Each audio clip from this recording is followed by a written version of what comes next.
Welcome to channel upgrade. Halo teman-teman semua, gimana nih kabarnya? Pasti baik kan? Nah, kali ini kita akan membahas tentang kimia hijau atau green chemistry. Jadi, teman-teman akan tahu apa itu green chemistry dan kenapa konsep ini sangat penting untuk kedepannya. Yuk, kita simak bersama-sama. Dalam lingkup green chemistry atau kimia hijau, terdapat istilah yang cukup penting, yaitu tragedy of the commons. Nah, apa itu tragedy of the commons? Jadi, tragedy of the commons adalah konsep yang menunjukkan situasi pemanfaatan SDA secara bersama dan demi keuntungan pribadi. Nah, konsep ini dikemukakan oleh Garrett Hardin pada tahun 1968. Lalu, apa akibatnya? Ya, akibatnya adalah sumber daya yang ada di bumi akan terus berkurang dan akan habis. Oke, tragedy of the commons bisa dijelaskan dengan konsep peternakan sapi nih. Semisal, ada sebuah peternakan sapi. Masing-masing peternak akan melepas sapi mereka ke padang rumput. Suatu ketika, karena sumber rumput di daerah itu banyak, maka peternak akan tergiur dan ingin terus menambah jumlah ternak sapi mereka, sehingga dapat menguntungkan masing-masing peternak.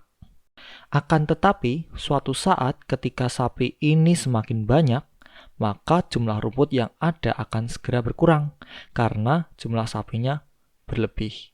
Nah, dampak yang dihasilkan adalah rumput akan segera habis dan sapi akan kekurangan makanan, dan akhirnya dapat mati. Akibatnya, peternak akan segera merugi. Nah, jadi inilah yang bisa dikatakan dengan tragedy of the commons. Oke, selanjutnya adalah fakta yang sering terjadi atau masalah yang kini masih terjadi adalah masalah kemacetan jalanan. Nah, masalah kemacetan jalanan ini juga termasuk dalam tragedy of the commons. Kenapa? Nah, kemacetan ini sering terjadi di kota besar. Macet ini dikarenakan banyak orang memilih menggunakan kendaraan pribadi, sehingga nanti menumpuk di jalanan jadi satu. Nah, akibat dari kemacetan ini ya, adalah polusi udara. Kenapa? Ya karena setiap kendaraan akan menghasilkan limbah berupa gas karbon dioksida yang akan berdampak pada efek gas rumah kaca. Nah, efek gas rumah kaca ini yang akan menyebabkan terjadinya pemanasan global. Pemanasan global ini akan menyebabkan suhu di bumi semakin naik. Terus juga semakin banyak kendaraan akan membuat waktu lebih lama untuk sampai ke tempat tujuan. Jadinya ya waktu tidak efisien. Nah, untuk solusi saat ini adalah dengan pembuatan jalan tol. Ya, dengan jalan tol akan membuat kendaraan logistik mampu sampai tepat waktu dan juga akan lebih cepat sampai.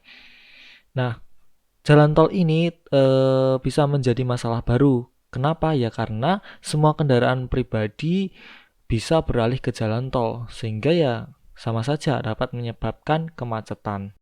Solusi lain ada transportasi publik, di mana bisa mengurangi jumlah kendaraan pribadi dan bisa mengurangi polusi udara yang diakibatkan oleh kendaraan pribadi yang berlebih. Namun, solusi ini masih belum efektif juga, karena terkadang transportasi publik belum bisa memaksimalkan keefisienan waktu. Nah, masalah utamanya adalah jika dilihat dari tabel penggunaan energi di atas, negara-negara maju menggunakan energi yang sangat tinggi. Coba kalian bandingkan dengan negara Indonesia, sangat jauh sekali perbedaannya. Padahal jika dilihat dari jumlah penduduk, misalkan nih negara Jepang, lebih sedikit dibandingkan negara Indonesia, bahkan sangat jauh sekali. Akan tetapi, polusi yang dihasilkan oleh negara Jepang lebih besar dibandingkan negara Indonesia, seperti yang dilingkari merah pada tabel di atas. Nah, hal ini dikarenakan konsumsi energi yang besar mengingat negara-negara maju memiliki teknologi yang canggih dan memadai. Nah, solusi-solusi yang utama pada permasalahan-permasalahan sebelumnya adalah yang pertama, mempertimbangkan kepentingan bersama, dan yang kedua adalah merencanakan atau planning untuk masa depan. Oke, solusi di atas dapat dikemas menjadi suatu konsep, yaitu konsep green chemistry atau kimia hijau. Dengan konsep dan prinsip dalam kimia hijau ini bisa menyelamatkan bumi dari kehancuran di masa depan. Baik teman-teman, mari kita lanjut ke selanjutnya yaitu pengertian tentang green chemistry. Green chemistry adalah desain dari produk kimia atau sebuah proses untuk mengurangi atau menghilangi senyawa berbahaya yang digunakan, sehingga dalam desain aman untuk lingkungan, industri, dan manusia itu sendiri. Mengapa perlu adanya sebuah konsep mengenai kimia hijau? Oke, pastinya kembali lagi ke masalah lingkungan yang ada dan dampak kedepannya ya teman-teman. Jika diamati sekarang, kelestarian bumi terancam dikarenakan beberapa faktor, yaitu kenaikan jumlah penduduk, di mana semakin banyak penduduk, maka akan semakin banyak sampah yang dihasilkan dan energi yang terpakai. Selanjutnya, krisis energi. Ya, karena banyaknya kebutuhan, maka energi yang ada akan semakin dikuras dan lama-lama akan semakin habis. Dampak besarnya adalah pemanasan global. Hal ini diiringi dengan meningkatnya suhu bumi dan menyebabkan pencairan es di kutub utara dan selatan. Selain itu, juga ada pencemaran zat kimia yang berasal dari industri dan laboratorium kimia.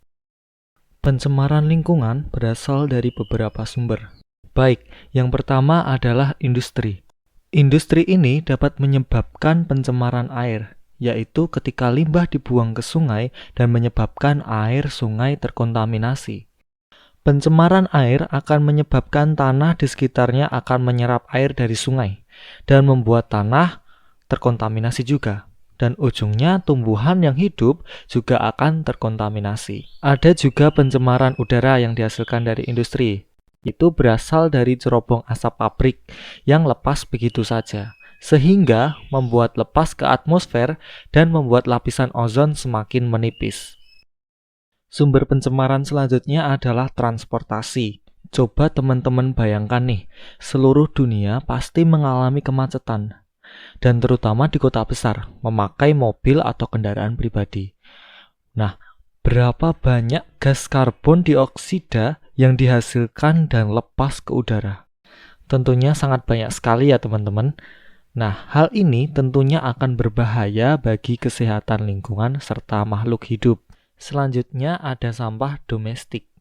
Semakin banyak penduduk, maka sampah yang dihasilkan akan semakin meningkat, sehingga akan menyebabkan pencemaran. Terlebih lagi limbah-limbah rumah tangga yang lepas ke sungai seperti deterjen dan bahan cuci lainnya. Selanjutnya ada sampah medis. Sampah jenis ini berpotensi dalam merusak lingkungan, terutama alat-alat medis yang hanya bisa digunakan sekali pakai.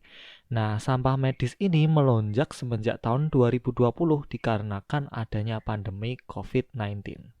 Sumber pencemaran selanjutnya adalah berasal dari laboratorium kimia. Limbah sisa yang dihasilkan dari laboratorium kimia sering berasal dari penelitian atau research para ilmuwan atau peneliti.